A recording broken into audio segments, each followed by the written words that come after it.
Solar ప్యానెళ్ల టెండర్లలో 200 కోట్ల scam జరిగిందని ఆరోపించారు ఎంపీ రఘునందన్ రావు. ఈ కుంభకోణానికి సంబంధించి సదరు విద్యుత్ శాఖ మంత్రి, ముఖ్యమంత్రి సమాధానం చెప్పాలని రఘునందన్ డిమాండ్ చేశారు. సమగ్ర విచారణ జరిపించాలన్నారు. ప్రతి ఇంటికి మేము ఫ్రీ కరెంట్ ఇస్తున్నాము అని చెప్తున్నాం. ఏడికెళ్ళి ఇస్తున్నారు మీరు ఫ్రీ కరెంటు?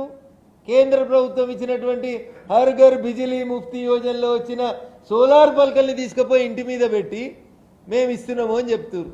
8,000 రూపాయలు భారత ప్రభుత్వం సబ్సిడీ ఇస్తే వీళ్ళు టెండర్ పిలిచిందేమో 1,36,000కి.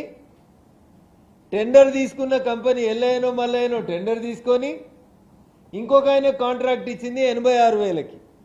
ఈ 86,000కి 1,36,000కి మధ్యలో ఉన్నటువంటి డిఫరెన్స్ 50,000 పర్ హౌస్ చొప్పున 40,000 ఇండ్లకి 200 కోట్లు పోయినాయన్న.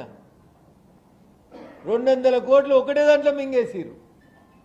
దీనికి విద్యుత్ శాఖ మంత్రి సమాధానం చెప్తాడా, ముఖ్యమంత్రి సమాధానం చెప్తాడా, లేదా ప్రిన్సిపల్ టెండర్ వేసుకున్న ఆయన ఎవరికి వినామో రాష్ట్ర ప్రభుత్వం చెప్పాలని చెప్పి ఈ సందర్భంగా డిమాండ్ చేస్తారు.